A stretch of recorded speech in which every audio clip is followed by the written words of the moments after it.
Yep, got it. Hey, everybody. Welcome to another episode of Masks Off. I'm Kim. And I'm Tia.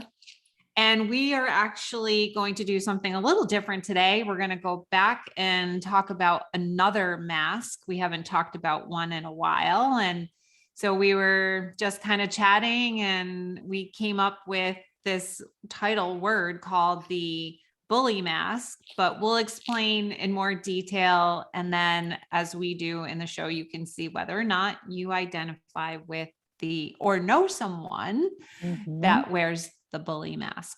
But as always, let's start with our quote. Be an encourager. The world has plenty of critics already. Dave Willis. You know, and even when I read that, I think about Brene Brown, that it just came to me about the Teddy Roosevelt quote about the arena, about being in the arena and the critics that are on the outside. Right. I mean, think about that in that sense. You know, when people are just standing by and being critical and critiquing you is a form of being a bully, basically. Right, exactly, because they're not doing it and they just want to say you're doing it wrong and make fun of you and all of that. And I didn't plug in my microphone, so we're just going to do that while we're talking. That's fine. So anyway, we were saying that we were talking about the bully mask and that it's on a continuum, right? It can be anywhere from, and we'll explain more why we think, or from our experience, people actually do wear the bully mask. But it can be anywhere from someone who is in a position of power. Someone, a business owner, like a boss, a politician. And a lot of times when they are wearing that bully mask, they may have the mind, or they often have the mindset of it's my way or the highway. And you can even see, sorry. No, go ahead. I just wanted to throw out there, you know, we talked boss and politician, but you can see that in the spiritual world too. People who want to be put up on a pedestal and you follow my quote teachings or you're wrong. You know, I'm sure you've heard of, you know, the wisdom teachers who fall into that trap of, well, you're either with me or without me, or you're not worth it.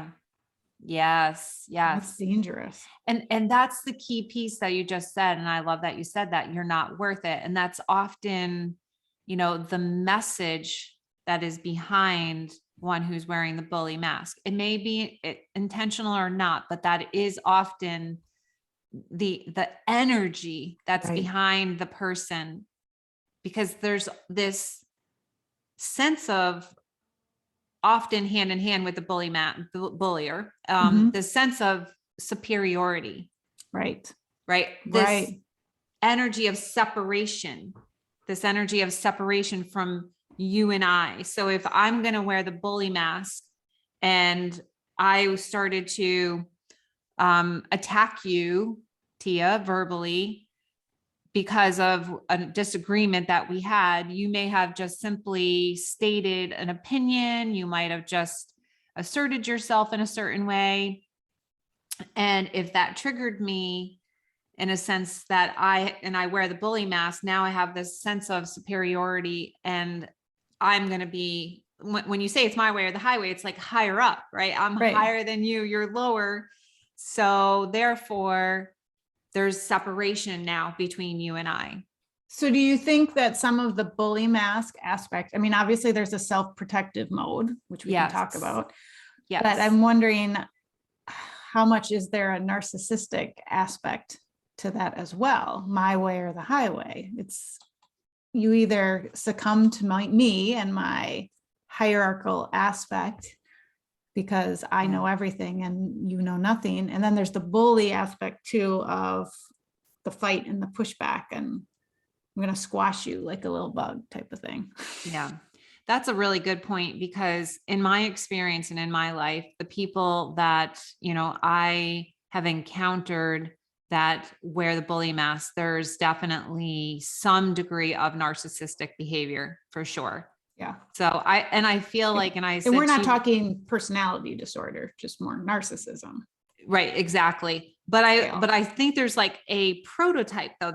I think, people fall in, and again, I don't want to be totally black and white because I know that's not healthy either, but I do see like these patterns of people like falling into either the narcissist, the bullier, and then what's the opposite of that is the victim. Right. Or the empath. Is the empath. Mm-hmm. Yeah. So, because we don't want to like really say that the bully mask is a bad person, right? We're not trying to say that if you are listening to this right now and you can identify with what we're saying and you think you might possibly wear the bully mask, we're not saying you're a bad person. So why don't we talk about what we think is behind a person wearing the bully mask besides maybe just having those narcissistic tendencies? And I think it's important too to recognize that, mentioned the spectrum, right? So like narcissism, there's a spectrum. We all are narcissistic to some degree. Yeah. It's when, you swing a little more to an extreme. Again, we're not talking diagnostic personality disorders. We're just talking narcissism tendencies, because I think that's an overused word a little bit. Yeah, for sure. But like, so there's the bully spectrum too. My way or the highway spectrum. It can be little stuff like we were talking before we started recording. Both of us had more tendency of my way or the highway when our kids were little, like, put this away or do that. And then that slowly got less so, or doing it behind the scenes without letting them know or whatnot. So, like for my kids, when they were little, put your clothes in the hamper every day. Put them in the hamper. They're on the hamper. Why are they not in the hamper? And I rarely would pick them up when they were 2 or 3 because I had to teach a lesson. But really, I wasn't teaching a lesson or creating a habit. I wanted it my way. Like they could put the clothes in the hamper in the morning, but they had to be done before they went to bed at night. That was just my way or the highway when they were little.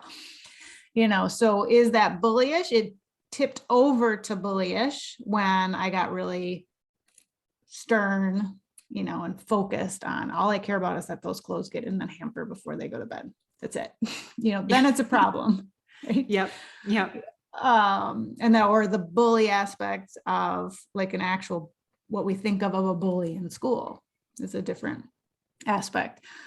So what are they doing? So like for me, I was protecting, just the simple clothes in the hamper. I wanted control. I wanted to ease that anxiety of me going into the future. So it was my way or the highway, because otherwise I'd be a bad mom, really, is what my thought process was, because I'm not instilling good habits. I'm not teaching them how to pick up after themselves. And I don't like stuff on the floor, so there was that personal aspect too. And then the wider bully extreme of squashing people, making ridicule, I think it's protecting themselves. It's their inner, their egos protecting that inner child of not being seen and heard. So you're not going to reject me. I'm going to reject you first if you don't put me up on this pedestal. I don't know. That's just what's coming to my mind right now. What about you? Yeah, I think that from my experience, and I love that you shared that, like that's so, and I love that you said how you were able to, even with the girls when they were little, if that where you went to the fear, and you were able to see that your fear was that you would be a bad mom.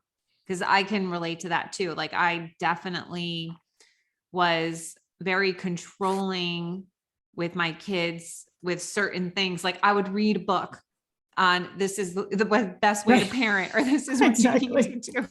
I read so many freaking books on ridiculous, isn't it? What I was supposed to do with my kids. Oh my God. And like, honestly, to this day, I still feel some guilt over it. I used to feel a lot of guilt, but I totally barbarized my son, Ryan. And I have so much guilt over that, you know, which this isn't like, well, I don't know. I guess in some ways maybe from his 8-month-old experience, he could say, yes, mom, you bullied me because you made me cry myself to sleep, or cry. Because I was trying to wean him off the pacifier, and the Dr. Farber the book was let him cry it out. Right. And that was awful. But anyway, I used to read so many books, and then I would think that the way to be a good mom was if I followed the rules of the book. And if I didn't, and I couldn't get them into line, and I can remember even like, we need to have family game night. We need to have movie night. We need to do this together. And they're like, oh, because everything was so forced, right? It was so forced. It was so here you were using it for disciplinary behavior stuff and the other, let's make fun memories together. Yeah, even like because I need to be the perfect mom. Like I need to be the best mom there is. And this book says that we should be doing game night once a week, and we should be having dinner together every night, because families who don't have dinner together, their kids are going to be drug addicts, and they're going to be oh my God, it's so freaking funny. I laugh at myself now, but like I was so serious and uptight about it then. Right. So yeah, so then the behavior came out of, this is how it's got to be. And when it wasn't, then I was, in control, mad mode, angry mode. But generally speaking, wearing the bully mask is not my mask to wear. My mask to wear was always more the victim mask. I was the one who was on the receiving end of the bully behavior. Yeah. And what I noticed is that the people that I witnessed wearing the bully mask was that they had such a hard time managing and processing their emotions. Exactly. And they went into super hyper reactivity. Protection. And even protection.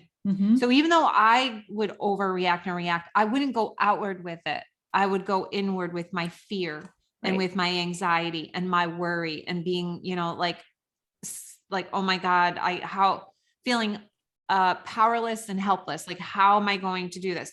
Whereas the other people,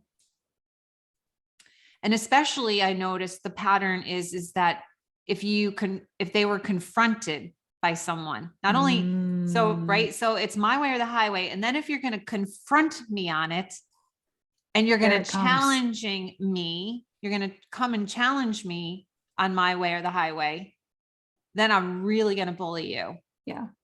I'm really going to bully you. And I think there still is this fear of losing control, of not being in control. It's that illusion that somehow there's so much control involved. Right.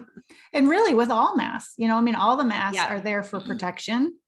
It's just what is the flavor of the mask that's showing up? So the bully mask is showing up to protect and to not feel and to give that false sense of control. I can control others and they're going to look up to me or whatever it is, or just succumb, because if I don't make this decision and I let them make the decision, what might happen? And then I have to come back in and, whatever the storyline is for that person. I'm the only one who can do it. I'm the most competent. So I need to be in control and take care of everything. Right. They're also caretakers. I've also noticed that the people that this prototype of people I've watched them, they're also caretakers too. Like take charge, I'll take care of everything. I'll get it done. And I love that you brought that up too, because we may think of a bully or a person like this and think of a domineering, aggressive person, but it also can show up in even a gentle caretaker. It just looks a little different, but really the actions are similar. Maybe the aggression doesn't come out until they've really snapped, where with a more aggressive type person who's really protective of that and wanting to keep that my way or the highway, they'd come at their fuse is a little shorter. But you can have how many people can think of someone in their life like, oh my gosh, she's like the sweetest thing, but if you cross her, watch out. That is interesting that you say that. Yeah, that's a very interesting point, because if I'm going to be 100% honest, and this is masks off, so I need to take my masks off and be honest, that I think I can fall into that category. Like I have a very long fuse. Like I can take it. Inward. I go in, I take it all in. I just carry it. And then all of a sudden you push me, boom, and I can explode. Yeah. And that's what I love about, I don't love our masks, but I love about the masks is we all wear every single mask if we're honest with ourselves in some way, shape, or form, should the situation present itself. Because everyone we've talked about, even though I'm like, yeah, I don't really identify with that. Well, except this one time. It's like, oh, well, there it is. Yeah. So it's not, we have our more common ones, or it's just a different flavor of another mask. Yeah. You know, like the people pleasing is people pleasing until they're no longer people pleasing and they're giving the finger to everyone who's they're fed up with, because and now then then it turns into the bully, right? Right. It's the flip side of it. So it's kind of it's the both and it's the yin and the yang. It's the shadow with the light. And that's the beauty, is like, we are everything. You know, they say everyone's capable of murdering someone should the situation arise. It's no different. I mean, that's a pretty big extreme, but like, I'm just trying to show we are everything. We are the light and the dark. What's the, there's the Nick Pat Han, we are, I can't remember what it is, but you are this and that. You are this. Oh, I know what you mean. Yes, that poem. I love that poem because it is. It's like, if we can't embrace we are all, including the bully, we're not honoring ourselves. So that, I did not expect this conversation to go this way. I know, it's interesting how that did, but it's really good though. And I'm glad that you did mention again that, you know, we can, well, two things, that the masks are for protection. We all wear them. And, you know, when we say masks, we're also referring to like our ego, and the ego is what protects us as well. Exactly. And that, you know, the work is to heal, to one, be aware, right? You have to be aware of these masks, these patterns that are showing up, if you can identify with it. And then secondly, to heal what's underneath that, so that you can, you know, take the mask off for a little bit. Obviously it'll come back, like when patterns come back, but each time, each go around, I get stronger and stronger. Each go around, it's, you know, the mask isn't either, we'll say, as thick or as heavy, you know, it's lessening each time I visit the mask and try to heal what's underneath it. Yeah. So that I don't need that protection, and my authentic self can come forward even more. So it gives us more choice. So it doesn't mean that's not part of us. We're not looking to banish it. It's just having more compassion, like, oh, there you are. Yes. Okay, I see you. Now don't need you to take this fight for me or this whatever for me. I'm gonna step into my people conscious choice. People pleaser. You can, you know, I got this. You can just have, you know, a seat in the back, and my adult self can come forward and I can be an adult and I can assert myself and take care of myself. And sometimes I'm going to people please depending on a situation, or I'm going to fall into victim, and then I bounce back, and then I'm good, and then back to victim or whatever. And boy, after a while, then there comes the bully, and I didn't even know, I didn't even know I had. Surprise, bully mask. So anyway, so that was a real quick little episode just to talk about the bully mask, because it was showing up and just one we hadn't talked about before. So I'm glad we did. Me too. More to explore. There's always more to explore, right? Absolutely. So thank you everyone for listening. And as always, if you enjoyed this episode, we would love a thumbs up, or if you want to give us a review, we would appreciate any and all feedback. Definitely. Thanks so much. Take care.